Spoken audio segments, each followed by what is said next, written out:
এখন পবিত্র কোরআন থেকে তেলাওয়াত নিয়ে আসছে আমাদের মাদ্রাসা শিক্ষার্থী ইয়ামিন। ইয়ামিনকে মঞ্চে আসার জন্য অনুরোধ করছি।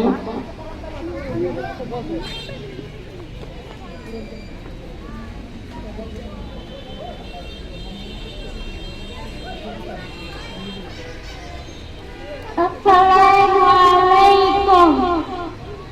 এই তোমরা একটু বসো। আল্লাহু আকবার, আল্লাহুস সামাদ, লাম ইয়ালিদ ওয়ালাম ইউলাদ ওয়ালাম ইয়াকুল লাহু কুফুয়ান আহাদ। মাশাআল্লাহ। এখন পবিত্র কোরআন থেকে তেলাওয়াত নিয়ে আসছে আহনাফ। আহনাফকে মঞ্চে আসার জন্য অনুরোধ করছি।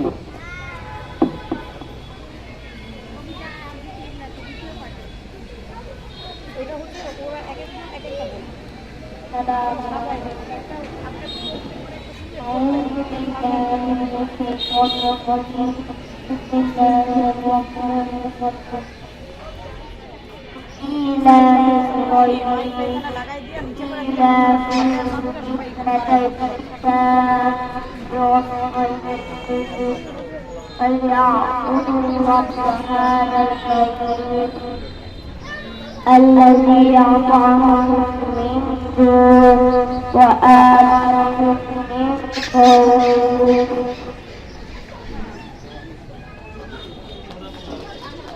صدق الله.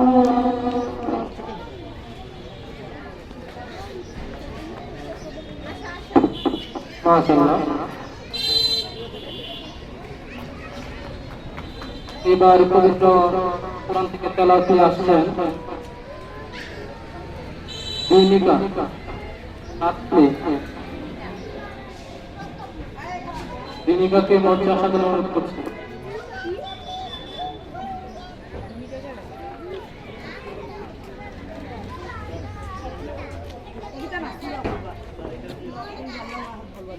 সালাম দিয়ে নাম বললো।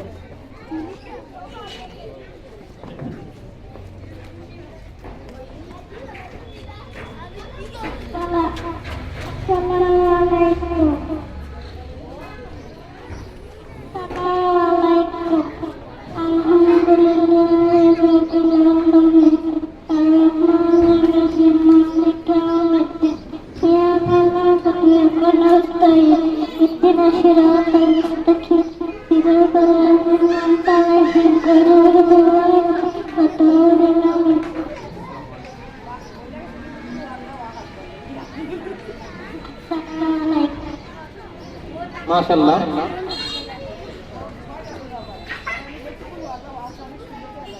এবার পবিত্র কোরআন থেকে তেলাওয়াত নিয়ে আসছেন আমির হামজা। আমির হামজাকে মঞ্চে আসার জন্য অনুরোধ করছি।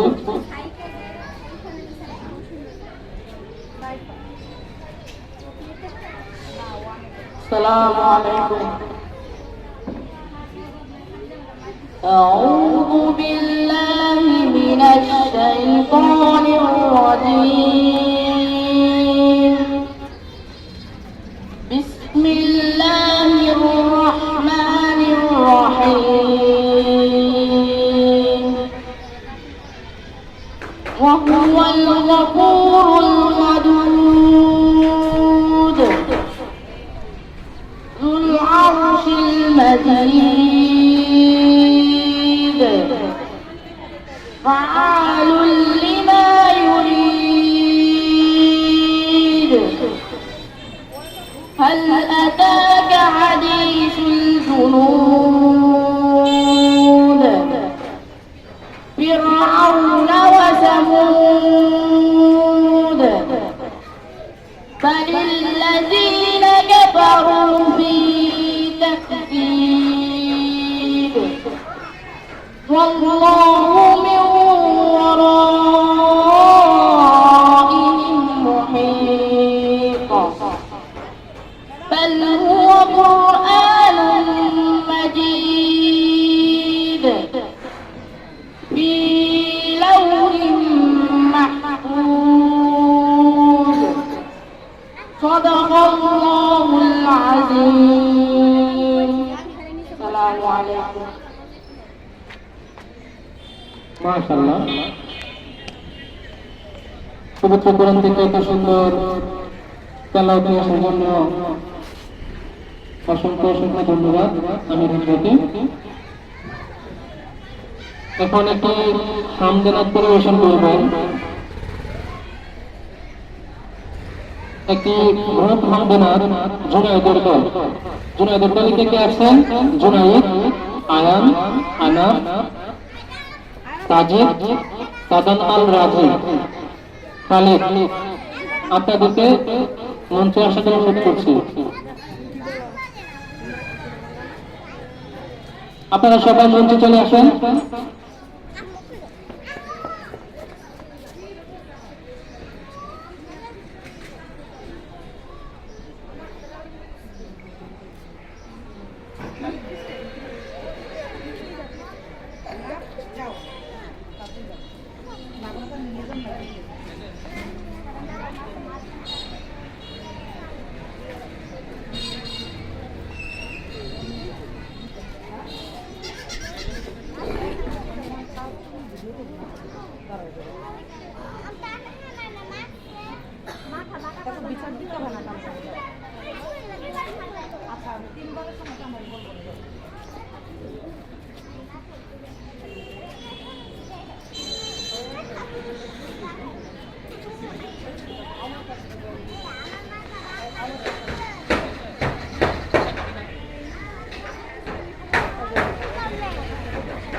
মাশাআল্লাহ মাশাআল্লাহ মাশাআল্লাহ মাশাআল্লাহ গ্রুপ ভিত্তিক যে কাজ হয়েছে হামদানাটা চমৎকার হয়েছে মাশাআল্লাহ। আমরা আনন্দিত, আমরা উৎফুল্ল সবাই ভালো করার জন্য। তো আমরা শুনতেছিলাম কোরআন তেলাওয়াত, কবিতা আবৃত্তি, এরপরে আছে আমাদের বিষয় আছে ইংরেজি বক্তৃতা। তো সবগুলো চলতেছে আমাদের কাছে বিতরকরা নিজের কাছে মজা আছে। তো দেখবো আমাদেরকে পরবর্তীতে কে যেন ভালো করে তাদেরকে যেন আমরা ভালো একটা পুরস্কার হাতে তুলে দিতে পারি এই প্রত্যাশা করবো। আর এখান থেকে শিক্ষা দিব যেন আমাদের প্রত্যেকের বাচ্চারা একটা অনুষ্ঠানে একটা অনুষ্ঠান প্রতিষ্ঠান যে ব্যবস্থাটা করেছে, প্রতিষ্ঠানের ঘাটতি দিয়েও যে ব্যবস্থাটা আমাদের জন্য, আমাদের বাচ্চাদের জন্য, আমাদের বাচ্চাদের বিনোদনের জন্য, আনন্দের জন্য যে প্রতিষ্ঠান একটা ব্যবস্থা করে, এটা যেন আমরা যারা গার্ডিয়ান আছি বাচ্চাদেরকে গুরুত্ব দিয়ে তৈরি করি। আমরা যদি আজকের এই ছোট মঞ্চ হতে পারে, কিন্তু আজকের এই ছোট মঞ্চে যদি আমার বাচ্চাকে তৈরি করতে পারি, তো একদিন দেখবো আমার বাচ্চা বিশ্বের বুকে দাঁড়িয়ে কথা বলতেছে। আমার বাচ্চার কথাটাই সারা পৃথিবীর মানুষ শোনার জন্য মুখিয়ে থাকবে, তাকিয়ে থাকবে। তো আমরা এভাবে আমার বাচ্চাটাকে তৈরি করার চেষ্টা করব। তো কোরআনের মাসে আল্লাহ তাআলা আমাদেরকে তৌফিক দিয়েছেন এমন একটি আয়োজন করার জন্য। কোরআনের মাস এমন একটি বরকতপূর্ণ মাস, কোরআনের সাথে যার সম্পর্ক হয়েছে তারা একটি মূল্যবান হয়ে গিয়েছে। হযরত জিবরাইল আলাইহিস সালাম এই কোরআন আল্লাহ তাআলা প্রথম